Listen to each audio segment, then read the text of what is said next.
like they all thought it was a great idea. Like it was basically their baby, you know. Okay.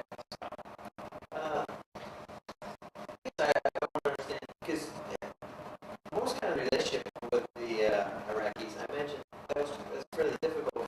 Kind of like in the States, you got people from the South, people from California, people from the northern part, and there's kind of a little strife and whatnot. But here you are in Iraq, totally different culture. I understand Iraqi men.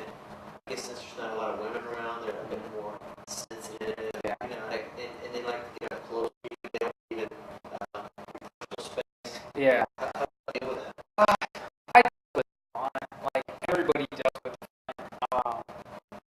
A couple of Marines, it took them a couple of months to get into it, and like basically, you just have to you have to embrace their culture, like one in Rome, like. While in Rome, Yeah. the Romans. Yeah, exactly. That's funny you say that because I was reading an account about the cap platoons, and that was something that was in the article.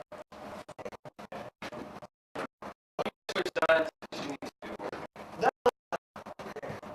Sorry, but we had to stop here. There's people that have to work here.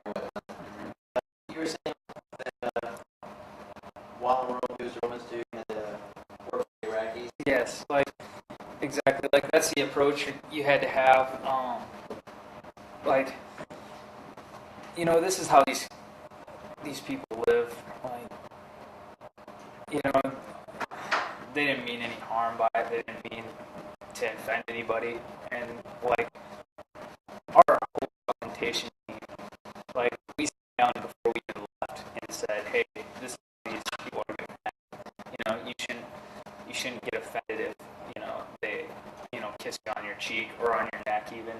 Like that shouldn't offend you, and it shouldn't. It just means it's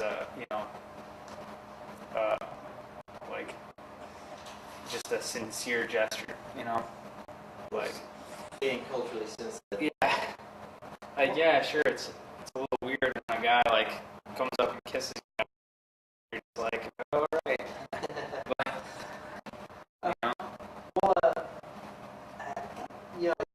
you were in Operation Iraqi Freedom 1 with the Army, and then you were in Ramadi last year about this time, and I understand that, I don't want to go too much into it, but there was actually some pretty bad fighting, and I understand that you lost a roommate during that time. Yes, Corporal Beer was in 2nd Platoon originally, and he ended up being transferred to weapons, and shortly after,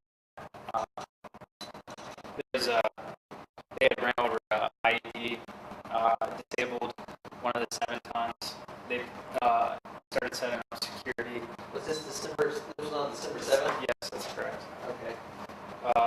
And then it was actually while we were inserting 2nd Platoon on a mission, we were over at OPVA. So, like, we had, unfortunately, we had the opportunity to kind of overwatch that whole scenario go down. The 7-ton ran over an IED, blew up the IED.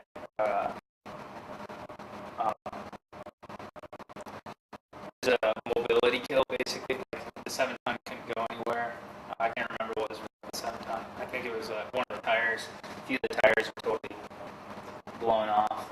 And then nobody was injured from the initial IED, and the secondary was the one that got everybody. There's quite a few people that were injured, but Corporal Beer was the only guy. There's Corporal Beer? Yeah. Beer. So, I understand that a lot of the Iraqis that you now, there's suspicion of insurgents a year ago. It's not really suspicions. It was more fact. How so? Like, we had a few of the IPs straight up say that last year that they had planted IEDs and all that stuff, and that they were wrong for doing that. And it was basically, none of these IPs were like straight up insurgents. Like, they were basically ran by insurgent groups. You know what I'm saying? Okay, like, so these are kind of high hired hands kind of. Yeah, like these insurgent groups would like come in there and basically force their hands. You know what I'm saying? They're like, hey, we'll pay you to, plant these IEDs, and we won't do anything bad to your family if you do what we say. And you know what I mean? Like kind of like a forced situation. You know? Well, I still imagine that would be kind of difficult for you to actually work with them. Like, say, that's a bad experience. Just how did you actually overcome that? I don't know. Oh, like a lot of guys have a pretty big problem with like working with some of these IPs for that very reason. Well, like Corporal King, did he have problems at first with Oh yeah, he had problems at first, but you know, how long can you hold on to that baggage? And like that's all hate is, baggage. You know what I'm saying? So, these people didn't mean it. Like they were in a bad situation. We were in a bad situation. And I don't doubt that there's been times last year that the Marines were in the wrong for, you know what I'm saying, engaging. I'm sure some stray rounds hit other people's houses that had nothing to do with, you know what I'm saying, the insurgency or anything like that. So like, we basically took the approach that we were both wrong. We were both wrong about OF3 last year in Ramadi.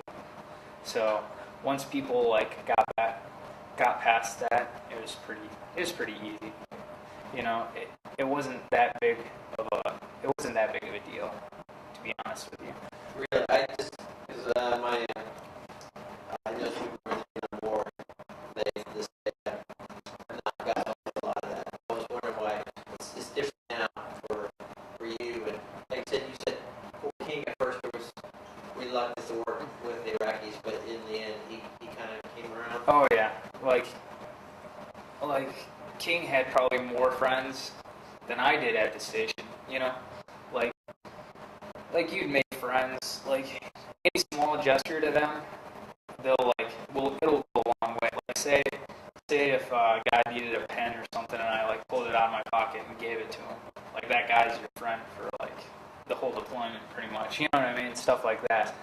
And like by the end of the deployment, I would say, hey, Corporal King had more friends than I did. Like as far as people that would just go up and hang out with him. So it was good. It's pretty much like you just have to get over that whole like hate thing. But there were some Marines that weren't. And I assume y'all were chosen because the company was aware that y'all would be able to make the transition. Yeah, and you can tell like the A-team guys are usually more understanding, like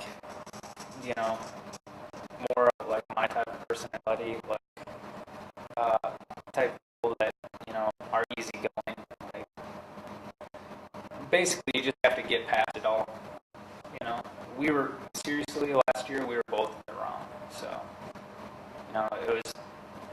it was bad on both of our parts. So once you got past that, it was fine, and it really didn't take that long to get past that whole hate thing. Like you would think that it'd be a huge issue. Well, I understand when I first got to the station, it was actually pretty cold at first. No one was really talking to each other.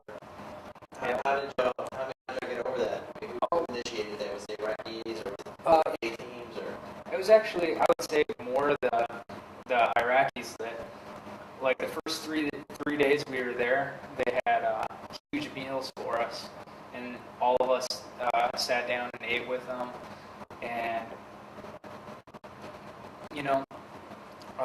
just training them and like doing missions with them, and like just doing all these various tasks, like when they would get like big gear drops, when they get like the new flags and Kevlars and stuff, like our Marines would work with their officers, and their officers